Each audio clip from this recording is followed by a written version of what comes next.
길다면 길었고 짧다면 짧았던 2019년이 지나고 하얀 지휘해 2020년 경자년의 날이 밝았습니다. 2020년은 도쿄에서 열리는 도쿄올림픽이 7월 24일부터 8월 9일까지 개최가 됩니다. 또한 4년마다 실시되는 국회의원 선거가 열리는 해이기도 합니다. 오늘은 2019년에서 2020년이 되면서 바뀐 여러 제도들이 있는데요. 그 중에서 복지제도 중 4가지를 알려드리려고 합니다. 육아휴직제도란 근로자가 만 8세 이하 또는 초등학교 2학년 이하의 자녀를 양육하기 위해 신청, 사용하는 휴직을 말하는데요. 현재 우리나라 직장인 여성들은 결혼을 하고 임신을 하게 되면 출산과 육아 등으로 인해 경력 단절이 발생하는 경우가 많습니다. 2019년까지 육아휴직은 최대 1년까지 쓸 수 있었죠. 같은 한 자녀에 대해서 부부가 육아휴직을 동시에 사용할 수가 없었는데요. 2020년 2월부터는 한 자녀에 대해 부부가 동시에 육아휴직을 사용할 수가 있게 되었습니다.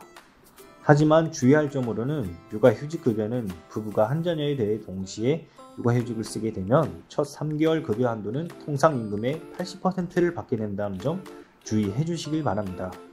또한 한부모 근로자의 경우는 그동안 인센티브 혜택을 받지 못했는데요. 처음 3개월간은 통상임금의 100%를 지급받고 4개월에서 6개월은 80%, 7개월에서 12개월은 50%를 받을 수 있게 되었습니다. 아이돌봄 서비스란 가정의 양육 부담 및 양육 공백을 메우기 위해 맞벌이 가정 등의 만 12세 이하 아동을 대상으로 아이돌봄이를 파견해 1대1로 돌봐주는 정부의 서비스입니다. 기존에는 시간제 서비스 대기 기능이 없었으며 서비스 연계 정보가 제공되지 않고 단순 대기 신청만 가능하였으나 이제는 시간제와 종일제 서비스 모두 가능하며 실시간 자신의 순번 및 예상 대기 기간을 예측할 수가 있습니다. 기존에는 주말과 야간, 긴급 돌봄의 서비스가 이용이 불가능했다면 이제는 긴급 돌봄 필요시 직접 아이 돌봄이 선택이 가능합니다. 기존에는 연계 후에 이름과 전화번호가 제공되었다면 이후에는 연계 전에 이름, 거주지역, 자격증 등 연계 후 이름, 자기소개 등 정보가 제공이 됩니다. 아이돌봄 서비스를 이용한 후 5점 척도를 활용한 평가 방식을 사용 가능합니다.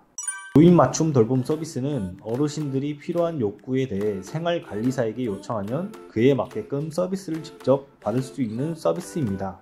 기존 6개 노인 돌봄 서비스 사업이 폐지가 되고 2020년부터는 노인 맞춤 돌봄 서비스로 통합되어 운영이 된다고 합니다.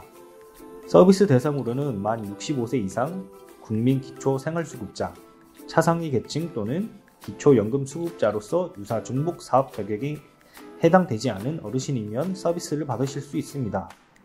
다만 가사간병 방문 지원 사업 등 자격에 해당되는 분은 서비스를 받으실 수가 없습니다.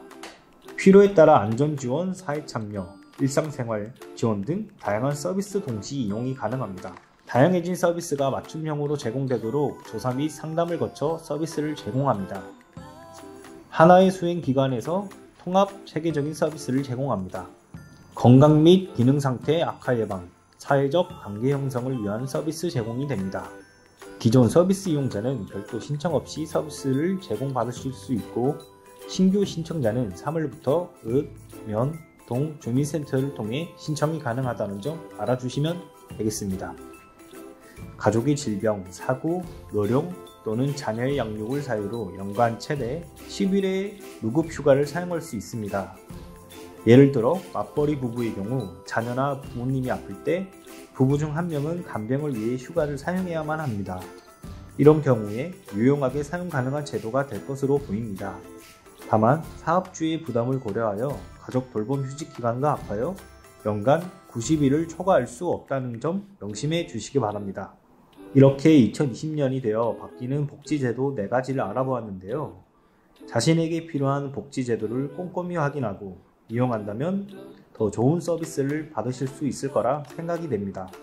이상 속속복지였습니다. 감사합니다.